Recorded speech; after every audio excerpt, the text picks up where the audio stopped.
There's a corner of Appalachia where the mountains seem too quiet, where birdsong stops abruptly, and even the wind moves cautiously through the trees. Locals call it Mercer's Shadow, a stretch of wilderness tied to one of the region's most nightmarish legacies, the Mercer Clan. Unlike other whispered families in Appalachian lore, the Mercers weren't just feared for their brutality. They were remembered because they made no attempt to hide it. The Mercer name first appeared in county records during the mid-1800s. A man named Elias Mercer purchased a wide tract of land in a remote valley, paying in gold coin rather than the usual deeds or livestock.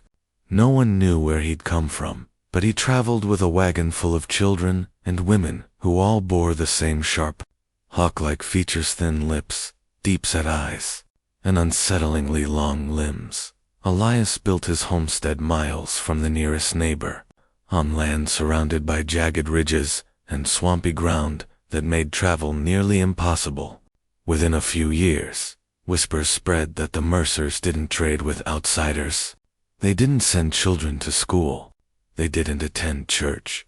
And worst of all, hunters who passed through their land sometimes didn't come back. The first confirmed horror tied to the Mercer clan happened in 1859.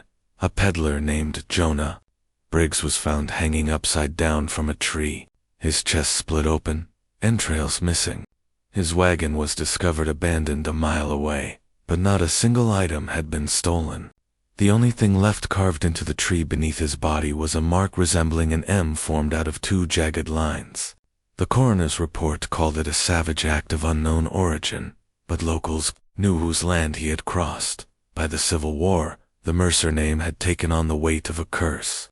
Soldiers who deserted their regiments and fled into the mountains were sometimes routed toward the Mercer Valley, never to be seen again. Stories from that era claimed the Mercers entertained themselves by hunting deserters, driving them into the woods like animals, releasing dogs with sharpened teeth before dragging the bodies back to their cabins. The cruelty was always accompanied by something stranger. Survivors spoke of Mercer children whose faces looked warped, like their bones had grown in the wrong direction. They were said to run barefoot through the forest, their laughter echoing unnaturally, luring travelers deeper into the trees. Some claimed they had seen Mercer women with mouths blackened from chewing strange roots, their teeth filed into jagged points. When the war ended, the Mercer clan seemed to grow bolder. Their valley became a place of dread, where travelers vanished and livestock turned up mutilated.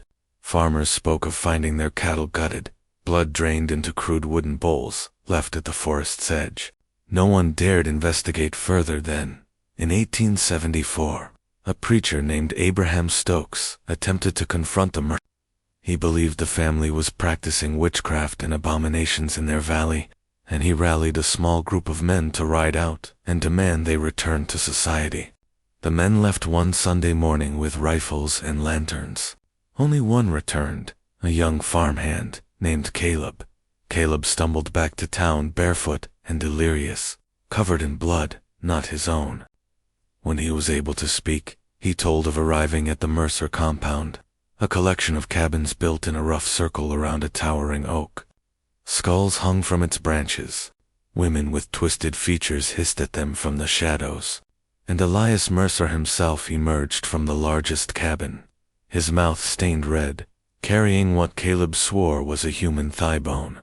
The preacher and the others opened fire, but the Mercers didn't scatter.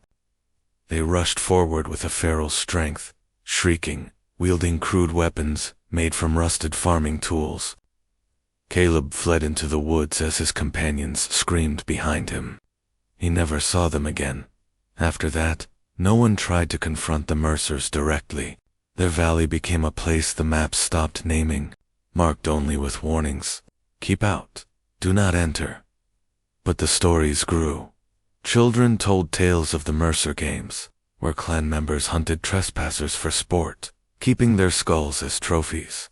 Hunters swore they heard drums at night, deep booming sounds that seemed to come from underground, and travelers who camped too close to Mercer land sometimes woke to find strange tokens, left near their fire tufts of hair tied with sinew, bone charms carved into spirals, or footprints circling their tents. What made the Mercers so terrifying wasn't just their brutality, it was the sense that they reveled in it. Unlike other Appalachian families who hid their depravity in secrecy, the Mercers seemed to delight in announcing their presence, daring outsiders to enter their cursed hollow. By the 1890s, newspapers in the region occasionally mentioned them, though always with vague language. Wild Mountain Clan, one article called them. Savages of the Hollow, said another. The editors avoided printing the family name, but locals knew. Everyone knew. The Mercer Valley became a scar on the landscape, a forbidden place whispered about in schoolyards and around hearths. And yet, despite their notoriety, the clan endured. No sheriff, no preacher, no posse ever wiped them out. They remained, lurking in their shadowed valley, their numbers growing, their legend blackening with each passing decade, because the Mercers weren't just surviving, they were waiting. And those who dared to step into their land swore the family was changing, faces becoming less human, bodies stretched and bent, as though their bloodline had carried them into something monstrous. The Mercer clan wasn't just a dark chapter in Appalachian history. They were becoming something Appalachia itself couldn't contain by the dawn of the 20th century. The Mercer clan had become more than a rumor. They were an institution of terror. The valley they claimed was marked on no official maps, yet everyone in the region knew where not to go. Hunters steered clear, loggers refused contracts that came too close, and even moonshiners avoided laying roots through the ridges of Mercer's shadow. The clan had survived the Civil War, the Reconstruction, and the industrial push into Appalachia. While railroads carved through mountains and coal companies bought up land, the Mercers held their valley like a fortress. No sheriff's raid, no preacher's call, no desperate settler had ever forced them out. But their survival came with an evolution. Reports from the early 1900s tell of figures seen stalking at the tree line, taller, thinner, their silhouettes bent at strange angles. Locals claimed Mercer children no longer looked entirely human. Some said they had too many joints, allowing them to move through the trees like spiders. Others swore their eyes reflected like a wolf's even in daylight. The more superstitious whispered that the Mercers had crossed some line where inbreeding meant ritual, no longer just a family, but something else altogether. The disappearances didn't stop. In 1908, two brothers, Amos and Franklin Keene, vanished while hunting bear in the ridges. When their rifles were recovered, both barrels had been bent nearly in half-ass, if something had twisted the steel with its bare hands. A bloodied scrap of clothing was nailed to a nearby tree in the shape of the same jagged M that had haunted the county for decades. Then came the chilling events of 1921, a traveling circus set up camp not far from Mercer territory. One night, several animals escaped, goats, pigs, and two ponies. By morning, their remains were found strung up in trees, arranged in grotesque displays, as though mocking the circus itself. Locals took it as a warning. The Mercers didn't tolerate outsiders. The circus moved on the next day, abandoning thousands in potential profit. It wasn't just animals. By the 1930s, stories began to emerge of bootleggers who claimed to have stumbled upon Mercer markets, hidden clearings where members of the clan displayed the belongings of those they had killed. Pocket watches, rifles, clothing hung from trees like a grotesque trading post, but no money changed hands. The Mercers would only barter in blood. If you wanted one of the items back, they demanded something living in return. One moonshiner recounted the horror of being forced to leave his own cousin tied to a stump just to reclaim a family heirloom. He never forgave himself, but he survived. His cousin did not. The 1940s brought a darker shift. The Second World War raged, but in the Mercer Hollow, there was no concept of outside, yet soldiers on leave, traveling home by back roads, sometimes vanished on their way through the mountains. Parents spoke in hushed tones about sons who never returned. The military dismissed these as desertions. Locals knew better. They whispered that the Mercers had feasted well during those years, their valley echoing with strange drums and guttural chants. By the 1950s, the Mercer clan had become a folk horror legend, but proof of their existence kept surfacing. A hiker discovered what he thought was an abandoned campsite, till he noticed the ground. Beneath his feet were bones, arranged in precise circles, each bleached white, as if deliberately cleaned. In the center of the circle was a child's toy, a small wooden horse. He fled, and never returned to the mountains. The most terrifying account of that era came from a man named Earl Chapman, a surveyor tasked with charting land for potential coal expansion. Earl reported hearing children's laughter while deep in the ridges, though he saw no children. He pressed further, only to stumble upon a clearing where half a dozen pale figures crouched around something on the ground. Their heads snapped toward him in unison, eyes glowing, mouths too wide, filled with jagged teeth. Earl dropped his instruments and ran until his lungs nearly burst. He returned to town shaking, and within weeks quit his profession altogether. And yet, the most haunting detail he carried back wasn't the sight of the Mercers. It was the sound. He claimed they were chanting in broken English, repeating a phrase over and over. The roots are deep. The blood is wide. By the 1970s, Mercer Hollow was considered one of the most dangerous places in Appalachia. Even the most fearless outdoorsman wouldn't go near it. But this was also the age of sensational journalism, and thrill-seekers dared to push boundaries. A group of documentary filmmakers tried to capture footage of the Mercer clan in 1978. Their vehicle was found abandoned, their equipment smashed. Only one roll of film survived, showing brief flashes of twisted faces half hidden in the dark, and a structure made entirely of bone and timber, towering like a totem in the woods. The film was confiscated by local authorities, but whispers spread. Some claimed the Mercers had built shrines, monuments to something darker than themselves. Others said the bone structures were warnings to outsiders, marking their territory with grotesque pride. By the 1990s, Appalachia was changing, towns shrinking, coal jobs drying up, highways cutting deeper into the wilderness. But Mercer Hollow remained untouched, its silence more menacing than ever. Truckers reported strange figures on back roads, running on all fours, chasing their rigs at terrifying speeds. Campers woke to find spirals carved into trees above their tents. And in one chilling case, a couple driving through the region claimed their car was surrounded at night by dozens of figures, gaunt, pale eyes shining in the dark, till they sped away in terror. The Mercer clan had endured into modern times, their legend mutating alongside them. They were no longer just a barbaric family. They had become a living myth, a bloodline that refused to die, a reminder that some horrors do not fade with time. But the question remained, how had they survived? Generations of inbreeding should have weakened them, destroyed them, and yet, every new account spoke of Mercers, who were stronger, faster, more grotesque than before. Some whispered they had found a way to transcend human frailty, that the Mercers weren't just feeding on flesh, but something far darker. By the dawn of the 21st century, the Mercer clan had shifted from whispered folklore into the kind of nightmare people debated on internet forums and late-night radio shows.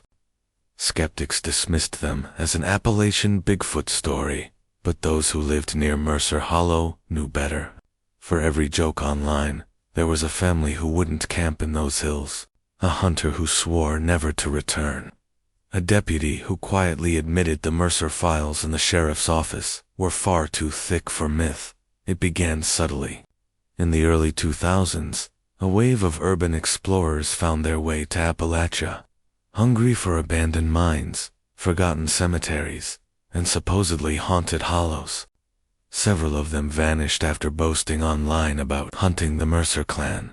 Their final forum posts became chilling evidence snapshots of spiral carvings, crude bone figures hanging from trees, and a blurry photograph of what looked like a gaunt figure crouched in the woods, its limbs impossibly long.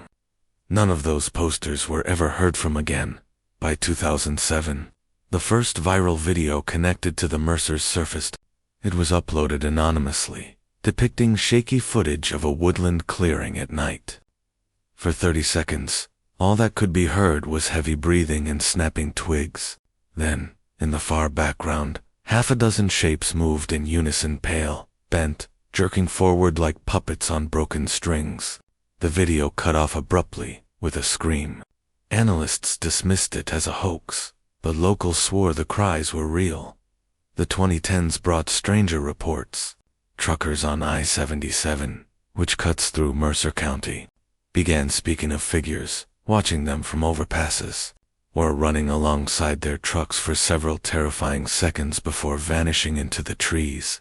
In 2014, a camper in West Virginia uploaded photos of handprints smeared across her car, windows huge, twisted, with too many knuckles. She left the campsite that same night and never returned to the mountains. But the most unsettling story came in 2018 from two hikers who accidentally entered Mercer territory near a forgotten section of the Appalachian Trail. They reported finding massive cages, woven from branches and animal bones, large enough to hold people. Some were empty. One was not. Inside sat what looked like a child, pale and silent, its eyes glinting in the dark. The hikers fled, but when they returned with authorities, the cages were gone, not broken, as if they had never existed. Local law enforcement, when pressed, offered no comment, but one retired deputy later admitted, off record, "We don't go into that valley anymore. We don't go in, and they don't come out." That's the deal. The internet only amplified the legend. Forums filled with alleged Mercer sightings, hikers hearing children's laughter in the woods, campers discovering guttural chanting echoing through the ridges, truckers spotting strange bonfires blazing on remote hillsides. A few even claimed the Mercers were evolving, their features less human, every generation's skin stretched thin over long limbs, jaws capable of unhinging like a snake's. Some conspiracy theorists argued the Mercers had made a pact, whether with some Appalachian demon or with the land itself. How else could they endure centuries of isolation, inbreeding, and violence, yet grow stronger instead of weaker? They pointed to the eerie phrase reported in multiple accounts. The roots are deep, the blood is wide. What did it mean? A family motto or something darker? By the early 2020s, one pattern became clear. The Mercer Clan wasn't fading. They were adapting to a world that had begun watching them. They seemed to enjoy toying with outsiders, letting them glimpse just enough horror to spread the legend further. Hikers lost cameras, but found their lives spared. Drones captured shapes moving through the trees before the footage cut to static. As though the Mercers had learned, fear is power. The most disturbing event of recent years happened in 2021, when a group of YouTubers attempted a live-streamed overnight in Mercer Hollow. Thousands watched as they joked, explored, and set up camp. Around 2 a.m., the stream grew, chaotic shadows flitting past the firelight, strange voices mimicking the YouTubers' own speech, repeating their words back in broken tones.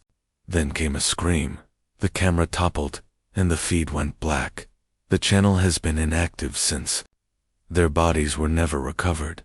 And yet, the Mercer Hollow remains untouched, unclaimed by developers, avoided by hunters, and unacknowledged by officials. It sits like a scar on the map, an unmarked place where GPS glitches, radios die, and compasses spin wildly. Those who dare to get close report a palpable heaviness in the air, a silence that feels too deliberate, as if the woods themselves are holding their breath. The Mercer Clan has become more than a story. They are a reminder that civilization is fragile, that beneath our highways and cities, there are still shadows untouched by progress. Some say the Mercers are demons wearing human skin. Others say they are what happens when isolation and hunger strip away everything civilized. But the truth may be worse. The Mercer clan is proof that horror doesn't need to be invented. Sometimes it is inherited. Sometimes it is grown in the soil of forgotten valleys, fed by centuries of blood, and kept alive by a hunger that never dies. And if the Mercers have endured this long, the terrifying question isn't whether they exist, it's whether they're waiting for the right time to come out. The Mercers aren't just whispers in the dark, they are a wound on the Appalachian mountains, festering, spreading, and waiting. From cages woven of bone to life streams ending in silence, their legacy refuses to die. Some families fade into history. The Mercers endure. But what do you think?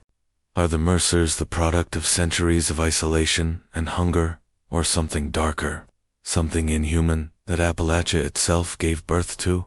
Drop your theories in the comments. I want to hear them all. And if this story left you unsettled, hit that subscribe button and ring the bell, because the next tale will drag us even deeper into the hollows, where light dares not go. Until then, remember, some legends are warnings, and some legends are waiting for you to listen.